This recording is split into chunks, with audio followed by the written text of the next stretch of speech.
संक्षिप्त रूपमा भन्दा चाहिँ हामीले स्टलको लागि 4वटा, ट्रङ्क रुटको लागि 4वटा, न्यारो बडी 4वटा र वाइड बडी 2टा एडिसनल चाहिँ अक्वायर गर्ने हाम्रो प्लानिङ हो है। त्यसबाट हामीले चाहिँ डोमेस्टिकको पनि यो स्टल रुट र सुगम रुटहरू सम्पूर्ण रुटहरूलाई चाहिँ कभर गरे फाइदामा जाने प्रक्षेपण लिएका छौँ होइन। त्यस्तै गरी इन्टरनेसनलमा पनि हामीले एसिया पेसिफिकको धेरैवटा सेक्टरहरू कभर गर्दै अस्ट्रेलियासम्म पनि पुग्ने हामीले प्लानिङ गरेका छौँ। प्लानिङ त तपाईँले भन्नुभएको जस्तै प्लानिङ त हुन्छ तर केही काम हुँदैन भन्नुभएको छ। तर अब यसमा हामीलाई चाहिँ यो म्यानेजमेन्टले अथवा एनएसीले मात्रै गर्न चाहिँ यो अलिकति सम्भव नभएको हुनाले धेरै ठुलो रकमको आवश्यकता पर्ने, धेरै ठुलो फन्ड क्यापिटल एक्विजिसनको आवश्यकता पर्ने हुनाले चाहिँ हामीले यसमा हाम्रो सरकारवाला निकाय मन्त्रालय, हाम्रो पर्यटन मन्त्रालय, अर्थ मन्त्रालयबाट स्वीकृति तथा उहाँहरूबाट अनुमोदन नभए हामीलाई अगाडि बढ्न गाह्रै हुन्छ। हामीले तदन्तर यसको लागि फलोअपहरू गरि नै रहेका छौँ। तर अब आशा गरौँ यो हामीले प्लान गरे अनुसारै अगाडि बढ्छ र यो 2031को एन्डसम्ममा हामीसँग डोमेस्टिकको लागि 8वटा र इन्टरनेसनलको लागि 10वटा एयरक्राफ्ट गरी त्यति जहाज पुऱ्याइ हामीले चाहिँ विभिन्न देशका विभिन्न क्षेत्र तथा इन्टरनेसनलमा पनि धेरैवटा सेक्टर चाहिँ कभर गर्न सकौँ भन्ने हाम्रो पनि उद्देश्य हो र त्यही अनुसार हामी हाम्रो तर्फबाट हाम्रो काम छोड्दैनौँ। त्यसबाहेक हाम्रो अब इन्टरनल एक्सटर्नल सबैतिर तपाईँहरूको पनि साथ सहयोगले चाहिँ यो पुरा गर्छौँ भन्ने हामीले चाहिँ आशा लिएका छौँ। त्यस्तै गरी अब तपाईँले मार्केट सेयर भन्नुभयो होइन। मार्केट सेयर चाहिँ हाम्रो अहिले 5 वर्षको कम्पेरिजन गर्ने हो भने धेरै नै सुधार भएको छ। जस्तो 2019मा 17% थियो हाम्रो इन्टरनेसनलमा भने 2020मा चाहिँ कोरोना यो पेन्डेमिकले चाहिँ धेरै नै एभिएसन सेक्टरलाई धेरै नै ह्याम्पर गरेको हो। तर पनि हाम्रो चाहिँ नि उद्धार उडान तथा चार्टर उडानहरू गरेर भए पनि अब अरू एयरलाइन्सहरूको बाक्लो उपस्थिति नभएको कारण हामीले चाहिँ 2020मा 25%सम्म मार्केट सेयर चाहिँ पाएका छौँ नेपाल एयरलाइन्सले है। भनेपछि हाम्रो उपस्थिति यो 4वटा जहाजले पनि त्यति नराम्रो हो जस्तो चाहिँ मलाई लाग्दैन। तर अझै हामीले गर्नुपर्ने ठाउँ त धेरै नै छ। तपाईँहरूले भन्नुभएको जस्तै धेरै नै छ। हामीले हाम्रो मार्केट सेयर कम्तीमा 40% पुऱ्याउन सक्नुपर्छ। त्यसको लागि हामीलाई इक्विपमेन्टकै आवश्यकता छ होइन। इक्विपमेन्टहरू हामी थप्दै जानु नै पर्छ। त्यसको हाम्रो विकल्प नै छैन। इक्विपमेन्ट थप्नुको विकल्प नै छैन डोमेस्टिकमा पनि इन्टरनेसनलमा पनि। त्यही कारण अब जहाज थपेर त्यही अनुसार हामी अगाडि बढ्न सक्दा चाहिँ नि हामीले लिएको उद्देश्य चाहिँ पुरा हुन्छ र मार्केटमा हाम्रो दर उपस्थिति हुन्छ भन्ने चाहिँ हामी मार्केट लिडरकै रूपमा अगाडि बढ्न सक्छौँ भन्ने हामीले आशा लिएका छौँ। फ्ल्याग क्यारियर भएपछि जहाँ पनि जुन कन्ट्रीमा पनि डोमिनेन्टै हुन्छ फ्ल्याग क्यारियर। तर हाम्रोमा अझसम्म पनि हाम्रो अब अलिकति त्यति लिडरसिप क्यापासिटी चाहिँ हामीले डेभलप गरिसकेका छैनौँ। त्यसको लागि चाहिँ हाम्रो क्यापासिटी बढाएर अझै हाम्रो मार्केट सेयर चाहिँ ग्रोथ गर्दै लानुपर्ने चाहिँ आवश्यकता रहेकै छ। हामी सबैजना नै कर्पोरेट डिपार्टमेन्ट त छँदैछ, त्यसबाहेक हामी सबैजना नै एकजुट भएर अगाडि बढ्नु नै पर्छ। त्यस्तै गरी अब चाइनिज एयरक्राफ्टको कुरा ल्याउनु भयो होइन। चाइनिज एयरक्राफ्टलाई चाहिँ यो 2077 साल असार 16 गते बसेको बोर्डले चाहिँ डिसिजन गरेर नउडाउने भन्ने डिसिजन गरिसकेको छ है। नउडाउने कमर्सियल फ्लाइट नगर्ने भनेर डिसिजन गरिसकेको छ। कमर्सियल फ्लाइट नगर्ने भनेर डिसिजन गरिसकेपछि त यसको उचित व्यवस्थापन गर्नु चाहिँ हाम्रो दायित्व होइन र 1 वर्षभन्दा बढी भइसकेको छ यो घाममा सुतेको।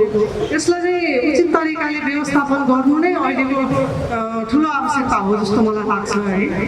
अब नउडाउने भएपछि कि त्यसलाई बेच्नु पर्यो कि लिजमा दिनु पर्यो। इक्विपमेन्ट भनेको त खिँदै जान्छ, अब्सोल्युट हुँदै जान्छ। त्यो कारणले गर्दा चाहिँ यसको व्यवस्थापन चाहिँ एकदमै जरुरी छ है। यो चाहिँ बोर्डले डिसिजन गरिसकेको छ। हामीलाई अर्थ मन्त्रालय र पर्यटन मन्त्रालयबाट पनि निर्देशन आइसकेको छ यसलाई लिजमा दिनु अथवा बेच्नु। लिजमा दिने अथवा त्यो कार्य पुरा भएन भने चाहिँ बेच्नु भनेर हामीलाई निर्देशन आइसकेको हुनाले चाहिँ त्यसको उचित व्यवस्थापन गरी टाइममै उचित राइट टाइममै उचित व्यवस्थापन गर्नु चाहिँ एकदमै ठुलो चुनौती हो जस्तो मलाई लाग्छ किन जति ढिलो भयो त्यति त्यो जहाजको भ्यालु डिग्रेड हुँदै जाने हुन्छ है त्यस्तै गरी अर्को भन्नुभयो कोभिड पेन्डेमिकमा चाहिँ के गर्यो त भनेर कोभिड पेन्डेमिकको लागि चाहिँ विश्वभरका एयरलाइन्सहरूमा चाहिँ ठुलो असर परेको हो र प्रायः जसो एयरलाइन्सहरूलाई सबैले नै त्यहाँको गभर्मेन्टले हेल्प गरिरहेको अवस्था छ त्यही धेरै नै अब जस्तो थाई भनौँ सिल्क भनौँ ठुल्ठुला एयरलाइन्सहरू सबैलाई नै त्यहाँको गभर्मेन्ट हेल्प गरिरहेको छ तर हामीले पनि हाम्रो मन्त्रालयको थ्रु बारम्बार पहल गरिरहेकै छौँ यो कोभिड पेन्डेमिकको यो लसलाई चाहिँ अलिकति कम्पेन्सेट गर्नको लागि भनेर हामीले इभन बिजनेस प्लानमा पनि त्यो कुरालाई इन्क्लुड गरेका छौँ होइन त्यो चाहिँ नि अब सकारात्मक पनि थियो हाम्रो लाइनमा स्टेहरू अब सायद पाउँछौँ होला हामीले त्यसमा चाहिँ अब अहिले खासै डिसिजन नभइसकेको भएर कहिले यसमा केही भन्न सक्दिनँ अनि अर्को चाहिँ यो पिआर एन्ड पब्लिसिटीमा पिएन डायरीहरू चाहिँ आउटसाइड पार्टिजले कति पाए भन्नुभएको छ है यसको चाहिँ हामीले एउटा कार्यविधि नै बनाएको छौँ त्यो कार्यविधि यो souvenir items give away items भन्छौँ यसलाई हामी होइन गिभ अवे आइटम्स भन्छौँ त्यसको लागि हामी प्लानिङै गर्छौँ एक वर्षभरिमा कति खरिद गर्ने कति कहाँ बाँड्ने कसरी बाँड्ने भनेर हामीले एउटा कार्यविधि नै बनाएका छौँ होइन त्यो कार्यविधि अनुसार डिपार्टमेन्टबाट रिक्वेस्ट आइसकेपछि सम्बन्धित डिपार्टमेन्ट हेड अथवा डेपुटी डाइरेक्टरको रिक्वेस्ट आइसकेपछि हामीले सम्पूर्ण विभागलाई दिने गरेका छौँ है त्यसरी हामीसँग उपलब्ध भएका सामानहरू हामीले त्यसरी उपलब्ध गराउने गरेका छौँ त्यस्तै गरी बाहिरको पार्टिजहरूलाई पनि उपलब्ध गराउनु चाहिँ अब कहिले हामी कमर्सियलको थ्रु बाहिरको पार्टीलाई दिन्छौँ कहिले अपरेसनको थ्रु दिन्छौँ कहिले इन्जिनियरिङको थ्रु दिन्छौँ त्यसरी अब हामीले त्यो रेकर्ड चाहिँ हाम्रो एकदमै क्लियर एन्ड ट्रान्सपरेन्ट रेकर्ड चाहिँ हामीले मेन्टेन गरेका छौँ त्यो चाहिँ नि आएर हेर्नु भए पनि हुन्छ कसरी डिस्ट्रिब्युसन हुन्छ भनेर त्यसको एउटा कार्यविधि नै छ रह्यो कर्मचारीहरूले पाएको छैनन् भन्ने कुरा कर्मचारीहरूलाई त सकभर हामीले एड्रेस गरेकै जस्तो लाग्छ है अब त्यस्तो छ भने पाउनु भएको छैन भने एउटा डिपार्टमेन्ट हेडको अथवा डिपार्टमेन्टको डेपुटी डाइरेक्टरको इन्डोर्समेन्ट लिएर आउनुहोस् हामी उपलब्ध गराउँछौँ त्यसमा हामीलाई केही आपत्ति छैन हामीसँग भएको सामान बाँड्नकै लागि हो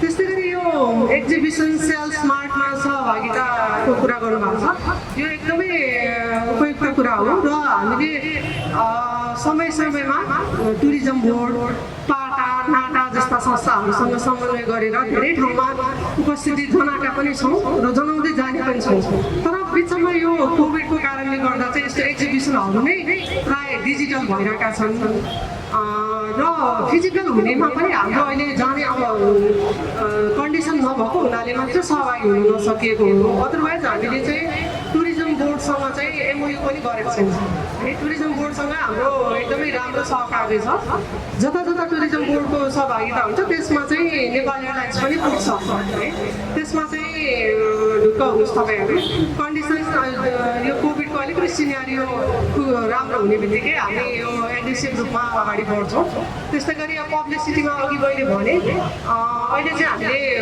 कस्ट कटिङको मेजर अप्नाएको हुनाले चाहिँ मोस्टली चाहिँ डिजिटल मिडिया अथवा सोसियल मिडियाबाटै चाहिँ पब्लिसिटी बढी गर्ने किनभने अलिक कस्ट इफेक्टिभ हुन्छ भनेर त्यतातिर चाहिँ हाम्रो फोकस बढी छ अनि यो अर्को भन्नुभयो होटेलमा एनिभर्सरी मनायो भनेर होटेलमा मनाएको त मलाई थाहा छैन म त कर्पोरेट डिपार्टमेन्टको हेड भएको भएर मैले नै म्यानेजमेन्ट गरेको हो हामीले कोभिडको एकदमै चरम उत्कर्षमा पुगेको अवस्था थियो हाम्रो एनिभर्सरी हुँदा त्यो कारणले चाहिँ नि एउटा फर्मल सानो कार्यक्रम मिटिङ हलमा 4 तलामा राखेर 22-25 जनाको सहभागितामा गरिएको हो त्यो कार्यक्रम मिटिङ हलमा हाम्रो यही हेड अफिसको मिटिङ हलमा गरिएको हो त्योदेखि बाहेक अन्त कार्यक्रम भएको चाहिँ मलाई थाहा छैन र भत्ता चाहिँ अब त्यही कस्ट कटिङमै गरेर चाहिँ नदिएको हो यसपालि किनभने फ्लाइटहरू पनि सुचारू रूपमा सञ्चालन नभएको क्यास क्रन्च एकदमै चरम भएको क्यास छिटो नै नभएको अवस्था भएको हुनाले चाहिँ हामीले यसपालि यो एनिभर्सरीको चाहिँ सम्पूर्ण कार्यक्रमहरू चाहिँ छोट्याएर एउटा सानो कार्यक्रममा मात्रै सीमित गरेको हो। धन्यवाद।